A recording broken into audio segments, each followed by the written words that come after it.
Alors, on y va maintenant, on a vu le plus dur, ou la partie logique, j'ai envie de dire. Donc, bar chart, ici, déjà, on peut le dupliquer, maj, alpha, flèche du bas, hop. Lui, on va lui afficher chart 4, ici, donc on change les données. Et ici, j'avais mis budget marketing. Budget marketing, ok. Et donc, hop, on a un chart qui est différent, ici. Voilà, ici, on change, on voit que, hop, on a un chart qui est différent à chaque fois, ok. Parfait, maintenant, on a envie également d'utiliser un line chart, donc on va venir ici, all chart, on va faire line chart.js. Et donc là, c'est pareil, si vous voulez pas vous embêter, vous pouvez directement, je pense, aller sur le projet final et aller prendre line chart. Si vous faites CTRL A, CTRL C, et je vais vous expliquer ce qui se passe. Hop. Tac. Donc ici, on a import line cette fois pour un graphique à ligne. Ok, ensuite, on est venu l'écrire ici comme on avait fait précédemment, redraw ou true pour que ça se redessine à chaque fois qu'on change les données.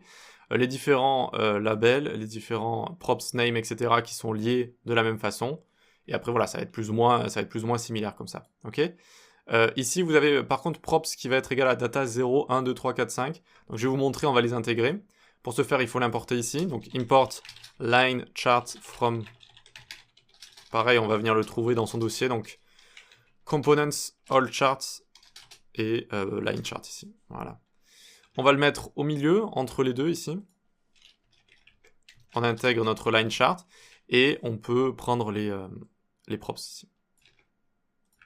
Alors, hop, tac, nickel. Donc ce sera chart 2 comme ça, et j'avais écrit ici pas chiffre, mais plutôt nombre d'abonnés en milliers. Donc si c'est une entreprise, on imagine, je sais pas, un journal ou quelque chose à laquelle on peut s'abonner comme ça. Donc vous voyez qu'on a une ligne comme ça, et vous voyez les petits points là, il y a des petits points à chaque fois. Les petits points, nombre d'abonnés en milliers à chaque fois, tac, ça va correspondre à ce qu'on a juste ici, vous voyez. C'est les différents labels en fait. Les différents labels qu'on peut retrouver dans full data. Hop, hop. Donc ici, pour notre dashboard finance, on lui a donné chart 2. Et donc chart 2, ça va être ceci. Ok. Donc 5, 4, 2, 5, 10, etc. Et donc ce sera écrit sur nos petits labels comme ça, voilà, à chaque fois. Donc en milliers à chaque fois, par exemple ici, 5000, 4000, etc. Super, génial, on l'a. On va pouvoir, hop, le prendre juste ici, en copier un, et le coller juste en dessous. Et lui, on lui passera chart 3 comme ça. Et j'avais mis ici nombre de clients. En milliers aussi, voilà. Et donc, hop, on a également un autre chart qui est juste là. Voilà, donc regardons si ça fonctionne. Ça a l'air, à chaque fois on change, vous voyez que ça va update tout ça, et donc ça va bien fonctionner. Ok, génial, ça fonctionne. Maintenant, on peut faire la partie emploi, d'accord? Donc, on va se retrouver juste là. Hop, hop, parfait. Donc, la partie emploi du projet fini, ça va juste être comme ça des graphiques circulaires. Et donc, ce sera tout ce qui est en rapport avec l'emploi. Donc, pour commencer ici, on va avoir des graphiques circulaires. Donc, ici, on va venir le créer, pychart.js, ok? Et comme les autres, on peut venir le copier directement du projet terminé. Donc, cette fois, on importe py. C'est plus court ici parce que les graphiques circulaires, il y a besoin de moins de configuration. Donc, juste un label, enfin, plusieurs petits labels ici. Ensuite, on a nos données et les différentes couleurs. Voilà, c'est tout ce qu'il y a. Ensuite, on peut aller dans le dashboard Employees, ici, très bien. Et donc, on va commencer par prendre Use Context, Use State.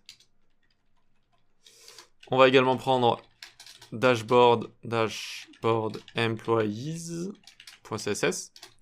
Ok, on a envie d'avoir notre contexte, donc c'est parti, dashboard context, from, alors j'avais mis un cmage ici, from quoi, from ./context / dashboard context. Et puis on va import notre PyChart, notre graphique circulaire. On vient le chercher. Components / allchart / PyChart ici. Ok. Ensuite, ça va ressembler à Dashboard Finance ici. Donc, ce qu'on peut faire, regardez, on va tout prendre. On va prendre tout ce qu'il y a à l'intérieur ici. Voilà. On peut prendre même jusqu'au return tout en bas. Voilà. Et on va le mettre ici. Hop. Ok. Donc là, on prend tout ce qu'il y a dans notre contexte. On n'a plus besoin de le loguer, c'est bon. Ici, on a les résultats de l'année. Year data, très bien. Choisissez une date, très bien. Change year aussi. Ok, tout ça fonctionne. Mais ça va être au niveau ici des charts qu'on va changer tout ça. Donc, au lieu de bar chart, je veux pie chart. Ok. Et, oups, alors j'ai un petit peu trop supprimé. Hop, tac. Donc je dis pie chart. Ok, très bien. Et donc à la fois, maintenant on va leur donner des labels. On va leur donner différents labels. Alors regardez ici. Data à chaque fois, donc on va mettre ici chart 5. Et puis on peut dupliquer si on veut. Donc chart 6, 7 et 8. Et ce sera pas un name ici, ce sera pas un name, ce sera à chaque fois des différents labels. Donc label est égal. Et donc j'avais mis un tableau à chaque fois. Marketing, sécurité et front-end par exemple. Donc on va voir ce que ça donne. Parce que les pie charts ici vont utiliser label, ça vient de props label, et donc c'est ce qu'on leur donne directement ici, ça va être un tableau avec les différents labels. Vous voyez, marketing, sécurité, front-end, inférieur à 20, entre 20 et 30, etc. etc. Okay, et donc c'est à ça que ça va nous servir. Et donc on voit bien que ça fonctionne ici, marketing, sécurité, etc. Ça fonctionne. Donc pour, pareil, ne pas recopier tous les différents labels à la main, parce que ça risque d'être un petit peu long pour rien, on peut aller dans Dashboard Employee, hop, ici, et donc on va pouvoir copier les différents pie charts ici, voilà. Et puis on va prendre également le H2 qui est au-dessus, les secteurs qui ont recruté. Donc hop, on va venir juste là, tac, hop. Et normalement on a les secteurs qui ont recruté ici, l'âge des nouveaux employés, le niveau d'études, la nationalité, etc. Voilà, donc à chaque fois j'ai mis un petit H2 entre chaque pie chart. Et c'était juste pour pas recopier à la main les labels ici, supérieur, inférieur et tout, ça aurait été embêtant je pense pour nous tous. Et donc voilà, on utilise les labels, etc. Voyons voir si je change, est-ce que ça va nous changer tout ça? Donc imaginons, regardez, je change tout ça. Je suis à 2020 ici, je vois qu'il y a beaucoup de rouge. Je passe à 2017, il y en a un petit peu moins. 2019, etc. Je vois que ça fonctionne, ok? Il nous manque une dernière chose, parce que là, notre projet est plus ou moins terminé. Alors, oups, ici, les secteurs qui ont recruté. Ici, alors, les secteurs qui ont recruté... Je crois que j'avais pas mis de dashboard container ici. J'avais pas mis de dashboard container, donc on peut l'enlever juste là. Je crois que c'est ça qui pose des problèmes. Ouais, c'est ça. Donc ici, c'est bon, ça fonctionne bien. Le responsive, voyons voir, dès que je passe là, hop, ça fonctionne également. Très bien. Ok, donc il nous manque une dernière chose. Si je change ici les années, regardez, je vais à 2018, bon, tout change bien sur cette page, mais j'arrive ici. Les graphiques ont bien changé, mais pas ici, vous voyez, ce que j'ai à l'intérieur de ma select box. Il y a toujours marqué 2020, alors que je suis à 2018 ici. Comment faire pour changer ça, pour que ça change ici, ça s'accorde, même si je suis sur une autre page et que je change ici le select d'une autre page? Eh bien, ça va être assez malin, on va changer un attribut qui s'appelle selected. Donc ici, pour chaque option, on va sélectionner en fonction de ce qu'on a sélectionné dans notre contexte. Et donc on va faire selected est égal, hop, year data est strictement égal à 2020, point d'interrogation, ou ici on peut même faire un short circuit operator, alors j'enverrai selected ici. Alors j'envoie selected ici. Et donc à chaque fois je peux faire 2019, 2018, etc. Qu'est-ce que c'est que cet attribut selected? Eh bien ça permet de sélectionner de base un élément de notre select box. Si vous mettez selected sur une option, par exemple sur l'option 2017, eh bien on va arriver de base et donc ce sera sélectionné sur 2017 de base, ok? Et donc là en fait quand on change notre année quelque part, ensuite on va la recevoir depuis notre contexte, et en fonction de ce qu'on reçoit, on va ajouter cet attribut selected est égal selected sur la bonne option. Voilà.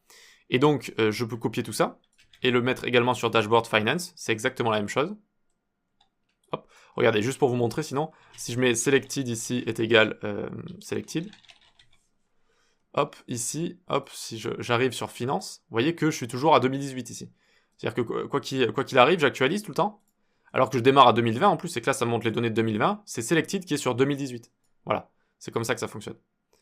Et donc ici, alors vous avez sans doute déjà vu aussi cet attribut sans le est égal selected, ça fait la même chose, mais nous on a besoin de changer cette valeur dynamiquement, c'est pour ça qu'on fait selected est égal, ok, avec React. Donc au final ça nous donne ceci, option, selected, avec le short circuit operator, donc seulement si c'est true j'envoie ça, sinon j'envoie rien. Et puis voilà, donc regardons maintenant, testons si ça fonctionne. Je vais dans l'emploi par exemple, je regarde les emplois de 2017, ok, ça fonctionne, j'ai bien tous les emplois, et je retourne dans finance, et hop, ici je suis aussi à 2017, vous voyez, je suis partout à 2017. Et voilà, génial. Eh bien écoutez, c'est fini pour ce projet, j'espère que ça vous a plu, on va pouvoir passer à la suite. On va faire une authentification, ça va être assez balèze, assez cool avec React. Et puis voilà, à tout de suite.